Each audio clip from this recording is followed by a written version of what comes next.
আসসালামু আলাইকুম এভরিওয়ান। সবাই কেমন আছেন? আশা করি সবাই ভালো আছেন। একটা লং টাইম পর আমরা একটি ট্যুরে যাচ্ছি। আর এবারের ট্যুরে আমরা যাচ্ছি কক্সবাজার। কক্সবাজার যাওয়ার উদ্দেশ্যে আমরা ঢাকা টু কক্সবাজারের পর্যটন এক্সপ্রেসের টিকিট অনলাইন থেকে কেটে ফেলি ৩১ ডিসেম্বর সকাল ৮টায়। আর আজ ১০ই জানুয়ারি ভোর ৬:১৫-তে আমাদের ট্রেন তার যাত্রা শুরু করার কথা। ভোর ৪:৩০ বাড়ি থেকে রওনা দিই কমলাপুর রেলওয়ে স্টেশনের উদ্দেশ্যে এবং ৫:৩০ আমরা স্টেশনে পৌঁছে যাই। স্টেশনে পৌঁছেই আমরা তার পাশে হোটেল থেকে গরম গরম পরোটা এবং ডাল ভাজি নিয়ে নিই নাস্তার উদ্দেশ্যে। আমাদের ট্রেন ৬:১৫ তার যাত্রা শুরু করার কথা থাকলেও তার যাত্রা শুরু করে ৭:৩৫। আর এই ১ ঘন্টা ২০ মিনিট দেরির কারণ জিজ্ঞেস করলে কর্তৃপক্ষ আমাদের জানায় ট্রেনের কিছু মেইনটেন্যান্স সমস্যার জন্য এই দেরি হয়েছে। ৭:৩৫ মহান আল্লাহ তাআলার নাম নিয়ে আমরা আমাদের যাত্রা শুরু করি। যাত্রার শুরুতে আমাদের বগির বেশ কিছু সিট ফাঁকা ছিল, কারণ আমাদের বগির বেশিরভাগ যাত্রী বিমানবন্দর স্টেশন থেকে ওঠার কথা। তো দেখতে দেখতে আমরা কমলাপুর রেলওয়ে স্টেশন ছেড়ে ৮:১০ বিমানবন্দর রেলওয়ে স্টেশনে পৌঁছাই। তো সেখান থেকে যাত্রী নিয়ে ১০ থেকে ১৫ মিনিটের মধ্যেই আমাদের ট্রেন তার যাত্রা আবার শুরু করে। এরপর আমরা ট্রেনটিকে একটু ঘুরে দেখি। আমাদের ট্রেন যাত্রা শুরু করতে দেরি করায় তার পূর্ণ গতিতে সে তার লক্ষ্যে ছুটে যাচ্ছিল এবং সেই গতির মধ্যে ট্রেনে হেঁটে ভিডিও করা ছিল প্রায় অসম্ভব। আর হ্যাঁ, ট্রেন কমলাপুর রেলওয়ে স্টেশন থেকে বিমানবন্দর রেলওয়ে স্টেশন পৌঁছাতে আমরা আমাদের নাস্তা করে নিই। আপনারা চাইলে ট্রেনের ক্যান্টিন অথবা বগিতে আসা ক্যান্টিন বয়দের থেকেও নাস্তা কিনে খেতে পারেন। তাদের কাছে বিভিন্ন ধরনের খাবার থাকে, যেমন স্যান্ডউইচ, কাটলেট ইত্যাদি। ট্রেনটা একটু ঘুরে দেখে নিজের সিটে বসে বাইরের সুন্দর প্রকৃতি দেখতে থাকি এবং দেখতে দেখতে কখন যে ঘুমিয়ে পড়ি তা নিজেও বুঝতে পারি না।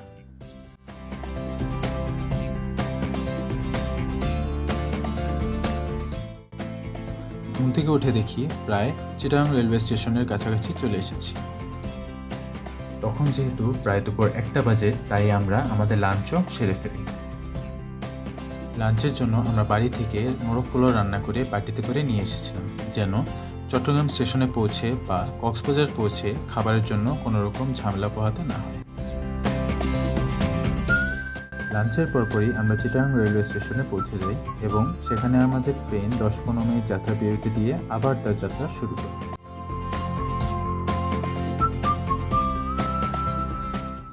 সকালে ট্রেন দেরিতে ছাড়া, রেল লাইন ক্রসিংয়ের জন্য ওয়েট করা, আবার একজন অসুস্থ প্যাসেঞ্জারকে ইমার্জেন্সি ব্রাহ্মণবাড়িয়া ড্রপ করা, সব মিলিয়ে আমরা বেশ দেরিতেই কক্সবাজার পৌঁছাই। স্টেশনে পৌঁছে আমরা এক মুহূর্ত কক্সবাজার আইকনিক স্টেশনটাকে উপভোগ করি এবং দেরি না করেই হোটেলের উদ্দেশ্যে রওনা দিই, কারণ আমরা আসতে আসতেই বিকেল হয়ে যায়।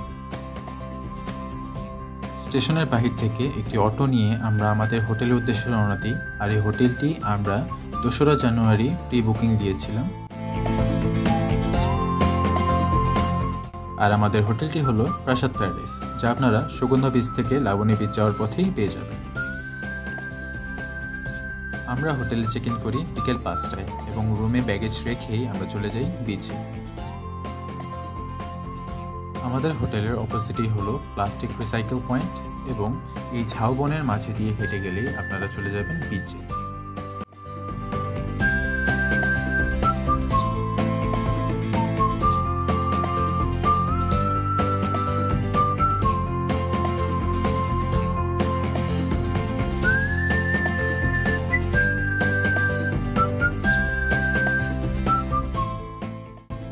সাগরের পানি পায়ে লাগা মাত্রই মনে হলো সারাদিনের ক্লান্তি দূর হয়ে গিয়েছে।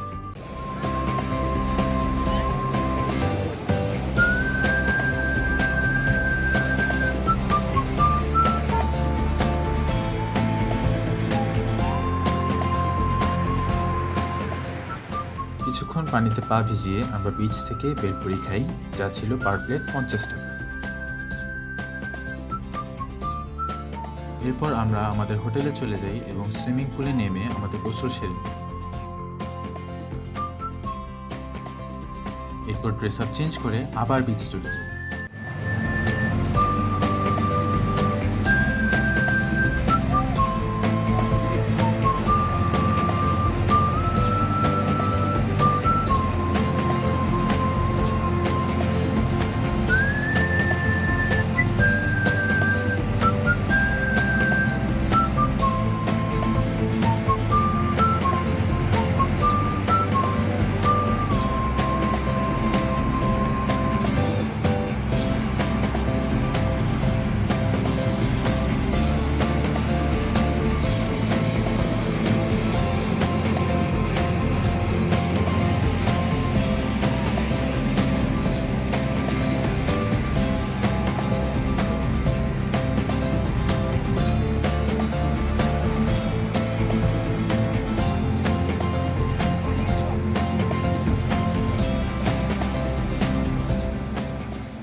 কিছুক্ষণ রাতের সাগর উপভোগ করে চলে যাই সুগন্ধা ফিশ মার্কেটে। এখানে যেয়ে দামাদামি করে একটি লাল কোরাল এবং 2টি লইটা ফিশ কিনে নিই। ফ্রাই না বারবিকিউ? ফ্রাই খাবেন? বারবিকিউ। এটা হবে 850 টাকা, এটা হবে 1050 টাকা। এক পিসের লবণ আছে, যা লাগবে দেবে, এগুলো আছে 20 টাকা করে। এটা রাখবেন কত? শুধু কি একটা মাছ নেবেন না অন্য কিছু নেবেন? একটা খাই, তারপরে 800 টাকা দেন। 800 টাকা দেন। কত বলে? 800 টাকা না,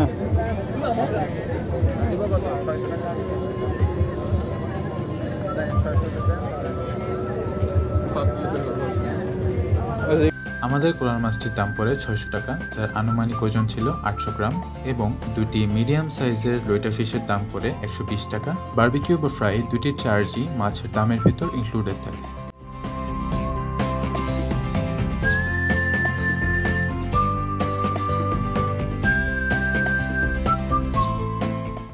মাছ কাটা থেকে শুরু করে বারবিকিউ করা পর্যন্ত চেষ্টা করবেন মাছের সাথে থাকার, যেন আপনার মাছ আপনারই থাকে।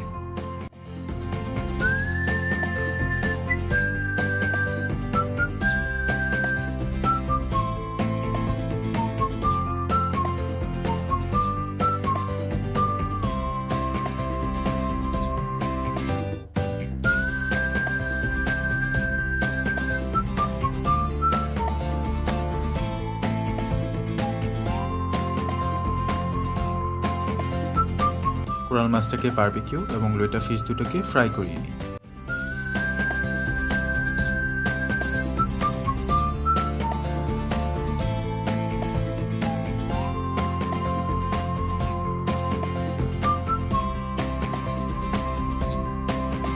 বারবিকিউর সাথে খাওয়ার জন্য ওদের থেকেই পরোটা অর্ডার করি, যা পার পিস 20 টাকা করেছিল। কিন্তু পরোটাগুলো ছিল বেশ পাতলা, তাই চেষ্টা করবেন বাইরের হোটেল থেকে পরোটা কিনে নিতে। এটাই ছিল আমাদের ডিনার। এরপর আমরা সুগন্ধা বিচ ধরে হেঁটে হেঁটে আমাদের হোটেল পর্যন্ত যাই। সারাদিন জার্নি করে আমরা বেশ ক্লান্ত ছিলাম এবং পরের দিন কক্সবাজারের ভিজিটিং স্পটগুলো ঘুরে দেখার প্ল্যান থাকায় আমরা হোটেলে যেয়ে ঘুমিয়ে পড়ি। এটাই ছিল আমাদের কক্সবাজারের ফার্স্ট ডে। ইনশাআল্লাহ পরবর্তী দিনগুলোর এক্সপিরিয়েন্স তুলে ধরবো পরবর্তী ভিডিওগুলোতে। পরবর্তী ভিডিওগুলো দেখতে চ্যানেলটিকে সাবস্ক্রাইব করে দেবেন। ভিডিওটি ভালো লাগলে লাইক দিয়ে বন্ধুদের সাথে শেয়ার করুন এবং আপনার মতামত কমেন্ট বক্সে জানাবেন।